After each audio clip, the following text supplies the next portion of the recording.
Bismillahirrahmanirrahim. I'm your presenter Malacha, and today we are going to talk about hyperbole. Hyperbole is a figure of speech that involves exaggerated statements or claim not meant to be taken literally.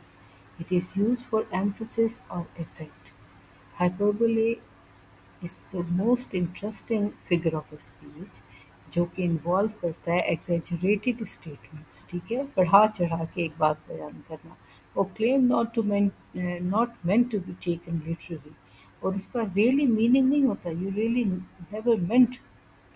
To say this लेकिन उसको क्या अब क्यों वो use करते हैं emphasise करने के लिए या इफेक्ट करने के लिए हाइपरबोले कैसे एग्जैजरेटेड वर्ड्स हो गए बढ़ा चढ़ा के जैसे आपने अक्सर सुना होगा कि आपकी वालदा कह रही होती हैं मैंने तुम्हें लाख दफ़ा समझाया है कि ऐसा काम ना करो अब वो क्या लाख दफ़ा समझाया होता है इसको हाइपरबोले कहते हैं क्योंकि एग्जैजरेट करके बयान किया जाता है एक बात में एम्फेसाइज उस पे बात पे वज़न डालने के लिए या उसका असर डालने के लिए ठीक है everyday hyperbole I am so hungry I could eat a horse क्या है मुझे इतनी भूख लग रही है कि मैं पूरा घोड़ा खा सकता हूँ exaggeration of hunger to emphasize extreme hunger ये जुमला क्या रिवील कर रहा है ये हाइपरबोले है और ये रिवील कर रहा है कि एक शख्स को शदीद भूख लगी है कि वो कहता है मैं इतना भूखा हूँ कि मैं एक घोड़ा भी खा सकता हूँ I have told you a million times ठीक है मैंने कितनी दफ़ा तुम्हें मिलियन टाइम्स कहा है तो मिलियन क्या हो गया वही बात हो गई फ्रीक्वेंसी ऑफ रेपिटेशन ठीक है वो सिर्फ ये आपको बताना चाह रहा है एम्फेसाइज करना चाह रहा है कि कितनी दफ़ा मैं आपको रिपीट कर चुका हूँ ये बात को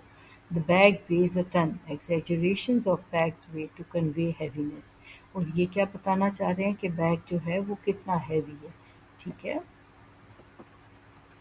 डिस्क्रिप्टिव हाइपरबोले अब हाइपरबोले में जो डिस्क्रिप्टिव हाइपरबोले होते हैं क्लासिफाई करते हैं उनको डिफरेंट स्टेजेस पे डिफरेंट क्लासेस में तो उसमें one of them is descriptive hyperbole her smile is a mile wide ये अब उसकी स्माइल डिस्क्राइब करने वाले जो हाइपरबोले है ना यानी उसकी स्माइल कैसी है उसको डिस्क्राइब कर रहा है माइल वाइड मीलों फैली हुई है exaggeration to emphasize the brightness or the broadness of her smile. He is as tall as skyscraper वो इतना लंबा है कि जितना वो स्काईस्क्रैपर क्या होती है बुलंद बाल जैसे बुर्ज बुर्ज खलीफा है ठीक है बड़ी बड़ी हाई बिल्डिंग्स जो होती हैं उसको कहते हैं ठीक है highlighting extreme height the whole world was watching सारी दुनिया देख रही थी तो ये क्या है एम्फेसाइजिंग वाइड स्प्रेड अटेंशन कि बहुत सारे लोग जो थे उनकी अटेंशन थी इस बात पे इमोशनल हाइपरबोले इमोशनल हाइपरबोले कहता है आई डाइड ऑफ एम्बेरसमेंट मैं तो मर ही गया एम्बेरसमेंट के साथ I am on the top of the world emphasizing extreme happiness यानी मैं तो दुनिया से सबसे ऊपर हूँ आप वो एक गाना भी ऐसा है ना आज मैं ऊपर आसमान नीचे ठीक है ना तो खुशी को बता रहा है आई will never forgive you exaggeration of the permanence of an emotional response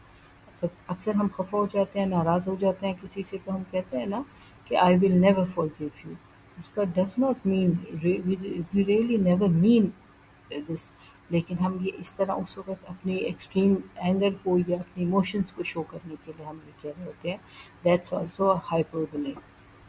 time related hyperbole I have been waiting forever मैं सारी ज़िंदगी तुम्हारा इंतज़ार करता रहूँगा अक्सर फ़िल्मों में आपने ये सुना होगा ये भी जो है वेटिंग टाइम का एग्ज़ैजरेटेड फॉर्म है और that's also hyperbole it took an eternity to finish eternity क्या मतलब पूरी emphasizing how long something took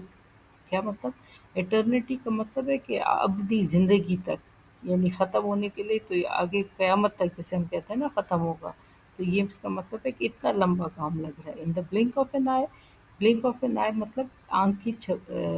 पलक झपकने के साथ ही तो exaggeration of something happening very quickly कोई चीज़ बहुत आसानी से हो जाए तो उसको कहते हैं ठीक है क्वांटिटी हाइपरबोले कैसे होते हैं there are million things to do exaggerated the number of task ठीक है मिलियन थिंग्स टू डू मुझे बहुत सारे काम करने हैं मिलियन काम करने हैं he has a ton of homework emphasizing large amount of homework ठीक है and I have got a mountain to work of work to finish, highlighting the overwhelming amount of work. یہ سارے جو ہے نا کوانٹٹی مقدار کو بتا رہے ہیں. Conclusion: Using hyperbole. Hyperbole can make your writing and speech more engaging and impactful. It helps to emphasize a point to convey strong emotions or impression. کیا ہوتا ہے؟ ایک چیز کو ایمفیسائز کرنے کے لیے، اس کو زور دینے کے لیے بات کلیئر ہو جاتی ہے اور اس میں اسٹرانگ ایموشنز اور امپریشن کریٹ ہوتے ہیں. Thank you for watching the video. اللہ حافظ.